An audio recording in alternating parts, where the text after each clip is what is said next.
On a vu dans l'exercice précédent qu'il était tout à fait possible d'appliquer des presets d'animation à un calque texte. On en a profité pour faire apparaître deux fois un calque texte avec un logo et un slogan.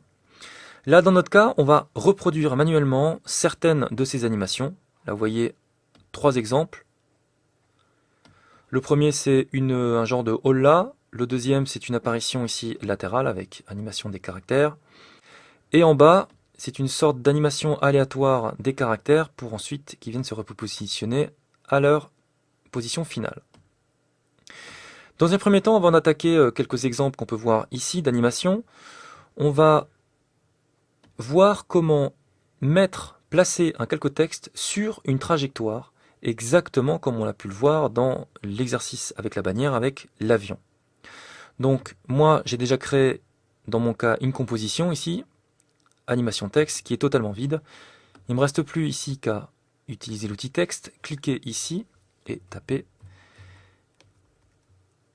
Et les formes, alors je ne vais pas l'écrire à 4 fois, pas la peine. Je fais un pomme C, vous voyez, il suffit juste de double-cliquer sur le calque et il sélectionne le texte. Je fais un pomme C. Avec le curseur, je me positionne à la fin, j'appuie sur espace, je fais pomme V, j'appuie sur espace, pomme V, espace, pomme V. Donc là voilà, j'ai le calque texte sur lequel j'ai envie d'effectuer une holla. Alors dans un premier temps, on va d'abord voir comment ajuster ce texte sur une trajectoire. Alors pour cela, il suffit déjà d'ouvrir ici l'onglet. On voit bien qu'on a transformé avec tous les paramètres correspondant à un calque classique. Mais vous avez également texte. À l'intérieur, vous avez texte source. Cette propriété texte source contient tous les caractères, en gros ce qu'il y a écrit dans votre texte. On verra plus tard quand on attaquera et qu'on fera une initiation aux expressions, comment manipuler ce type de propriété avec du code. Ça, c'est ce qu'on verra plus tard. Mais ce qui nous intéresse à l'heure actuelle, c'est option de chemin.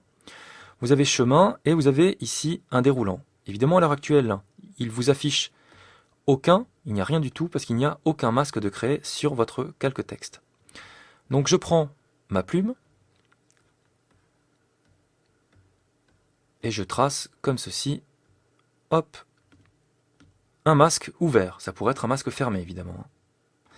À partir de là maintenant, je retourne dans chemin et ça s'est mis à jour. Je peux sélectionner masque 1. Donc là, vous avez le texte qui s'est ajusté automatiquement pile au centre du chemin en termes de longueur. Ici maintenant, vous avez plusieurs options qui s'affichent. Je vais augmenter un petit peu ceci pour qu'on puisse le voir. Vous avez inversé le chemin. Si vous mettez en oui, vous voyez que ça se met comme ceci de l'autre côté. Vous avez moyen également de dire perpendiculaire au chemin. Vous voyez que plutôt que suivre la courbure ici du masque, hop, les caractères restent de manière verticale ici par rapport au chemin. Vous pouvez également forcer l'alignement. Forcer l'alignement, ça veut dire qu'il va automatiquement vous disposer chaque caractère de sorte que ça occupe absolument tout votre chemin. Je vais désactiver cette option. Et vous avez également ici, et ce sont les plus importantes dans notre cas, l'option première marge et dernière marge. Pourquoi marge? Parce que tout simplement, vous allez augmenter ici cette propriété et ça va augmenter la marge. Alors je vais me mettre au début pour mieux comprendre. Ici, il y a une marge. Vous allez l'augmenter en termes de nombre de pixels pour décaler le texte petit à petit par rapport ici à votre chemin. Donc, je vous le donne dans le mille. Si vous avez besoin de faire comme ceci, hop, une animation comme ça, vous avez juste à positionner une première clé et au bout de, disons, 4 secondes, le faire disparaître de l'autre côté. Alors, on revient au début. On fait ceci. On met la zone de travail et on lance une prévisualisation. Donc vous voyez qu'en 2 secondes, on peut parfaitement créer du texte, ici des petits volumes de texte qui suivent, comme ceci. Évidemment, quand même remarque importante, ici, le texte suit un masque.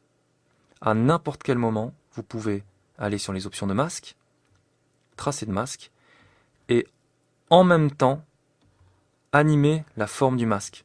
Automatiquement, c'est une donnée qui va être mise à jour dans la trajectoire, et vous allez voir, alors là je fais évidemment n'importe quoi, mais vous allez voir le texte automatiquement bouger. Voilà. Donc vous pouvez créer vraiment une multitude, il n'y a pas de limite en termes de créativité, vous pouvez créer une multitude d'animations et d'effets pour arriver à vos fins. Donc voilà pour tout ce qui est trajectoire, chemin pour les calques de texte. Vous avez également autres options ici, avec possibilité de mettre, alors je vais faire réapparaître ici le texte et je vais même l'enlever du chemin pour que ça soit plus clair. Vous avez possibilité de mettre l'emplacement du point d'ancrage ici par caractère. On peut le voir en zoomant. Vous avez un point d'ancrage par caractère, même au niveau de l'espace.